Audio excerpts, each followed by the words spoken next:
É isso aí, Matheus. Agora a gente vai girar aqui a chave mais uma vez para falar de saúde. E hoje, como Dia das Crianças, a gente vai focar, tá, na saúde infantil. A gente trouxe aqui a doutora Carla Cordeiro Vita, que é oftalmo, e vai estar alertando para a gente. Eu já queria dar as boas-vindas, doutora. Obrigada. Seja muito bem-vinda e obrigado por ter aceitado aí o nosso convite. Eu queria, doutora, já começar esse nosso bate-papo, já alertando os pais, né? Como que a gente pode identificar, né, uma possível disfunção, né, oftalmológica nas crianças, já que as crianças, quando elas são muito pequenininhas, elas nem têm noção ainda, né? Então, os pais, os adultos, os responsáveis, quais são os cuidados que tem que ficar alerta para qualquer disfunção aí? Primeiro, obrigada pelo convite. Falar sobre saúde ocular da criança é uma coisa que eu adoro e acho muito importante. É muito legal você tocar nesse ponto, Alex, porque criança, o que a gente sempre fala muito, é que criança se queixa muito pouco, né? Tem muito pouca queixa. Então, a gente tem que sempre bater sempre na mesma tecla de que você tem que levar seu filho ao oftalmologista independente dele se queixar de alguma coisa. Porque eu posso dizer que 80%, 90% dos casos que a gente descobre que a criança tem algum problema, a criança vai numa consulta de rotina, sem queixa nenhuma. Agora, existem alguns sinais que a criança realmente pode dar, que pode gerar um alerta aos pais.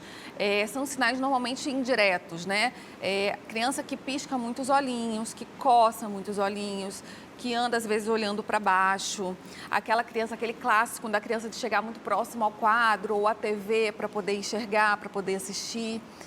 Para poder copiar um dever na escola, também é um sinal bem clássico, né? Aquela criança que está com baixo rendimento escolar e às vezes a mãe não consegue saber o porquê. Muitas vezes pode ser um problema oftalmológico, porque ela não está enxergando direito o quadro, então ela se desinteressa, né? Porque ela não está vendo. Então, assim, são muitos sinais indiretos, mas independente de qualquer coisa, via de regra, tem que levar seu filho ao oftalmologista uma vez por ano, pelo menos.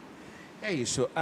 Qual a idade já que os pais já devem estar levando essa criança para estar fazendo essa primeira consulta, digamos assim? Desde o nascimento. Já desde o nascimento, já tem que levar. Né? A gente preconiza o primeiro exame oftalmológico nos primeiros 30 dias de vida desse bebê, para a gente fazer uma avaliação, para a gente ver se os meios dessa criança estão saudáveis e transparentes na condição de fazê-lo aprender a enxergar e a gente afastar doenças congênitas. O retinoblastoma é um dos que está bastante em alta por conta da questão da filha do Tiago Leifert, né? Então, se afastar doenças congênitas como retinoblastoma e outras, várias, e depois, se tiver tudo ok, em torno de 1 ano de idade, depois anualmente, salvo as exceções que será sinalizada pelo oftalmopediatra.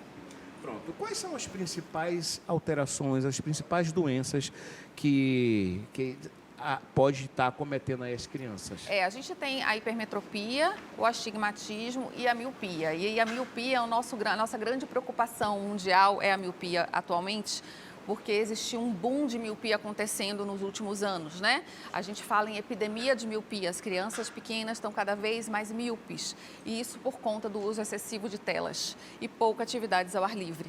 Então, assim, a gente tem aí um número absurdo de crianças míopes que antigamente a gente não tinha, né? Mas normalmente a hipermetropia, astigmatismo e miopia são os principais problemas de visão, de deficiência que necessitam de óculos, né? E aí esses problemas podem gerar outros, por exemplo, o estrabismo, né? Que é o olho desviado, que pode ser secundário, muitas vezes a um grau muito alto que a criança está tentando compensar. Aí a gente tem outras doenças como bem mais raras, como glaucoma congênita, catarata congênita, tumores, que são coisas bem mais raras, né? E a gente tem também aquelas doenças muito típicas da infância, como as conjuntivites.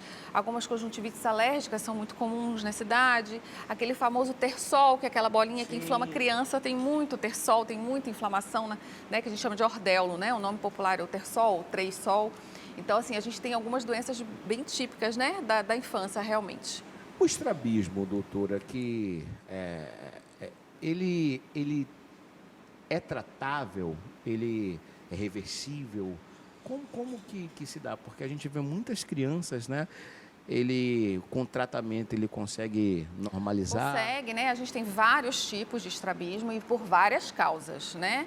E normalmente a criança diagnosticada cedo a gente consegue sim tratar. Pode ser cirúrgico, pode ser só uso de óculos, mas qual é a grande questão, né? Que a gente acha muito importante a gente pontuar, que inclusive a gente está vivendo a semana da conscientização da ambliopia, que é o olho preguiçoso.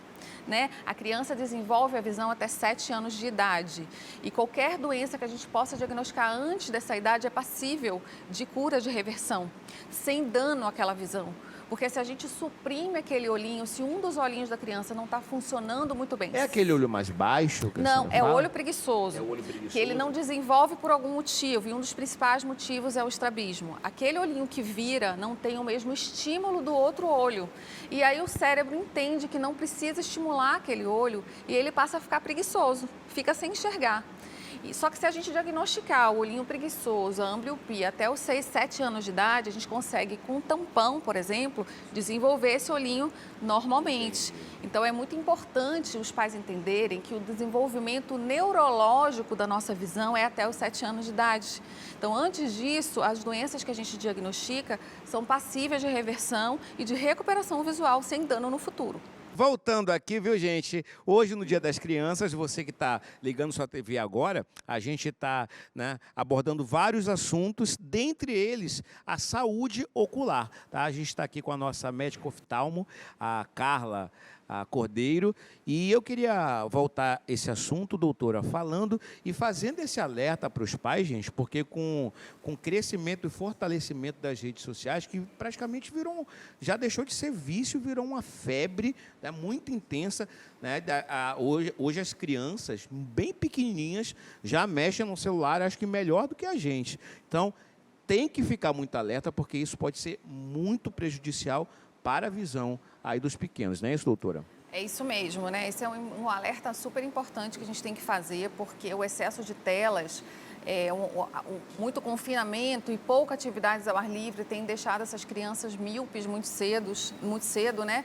E isso é um alerta realmente mundial que tem sido feito já há muito tempo, isso já vem de um tempo, mas por causa da pandemia e as aulas online, isso acabou realmente aumentando muito, porque as crianças ficaram muito confinadas. Eu achei muito legal vocês trazerem uma atleta mirim, né? Porque é uma das coisas que eu falo muito com meus pacientes, com os pais, com os responsáveis, é o esporte. O esporte é uma forma excelente de tirar a criança da tela. É uma forma excelente de fazer com que as crianças façam atividades ao ar livre, exercitem o corpo e saiam um pouquinho daquela tela, né? Porque o excesso de tela, a proximidade da tela, realmente está deixando o olhinho dessas crianças aí com sérios problemas de visão. É isso, doutora. Eu queria agradecer a sua presença, tá, por ter aceitado aí o nosso convite. Queria que você já deixasse os contatos, deixasse a rede social para quem quiser entrar em contato, por favor. Eu vou deixar meu Instagram, lá eu falo bastante coisa, não só de saúde da criança, mas de saúde ocular de um modo geral. Meu Instagram é doutora DRA Carla Cordeiro Vita _OFT. Então me segue lá para vocês saberem aí de várias coisas, assim, a gente fala bastante coisa e tiro bastante dúvida na rede social.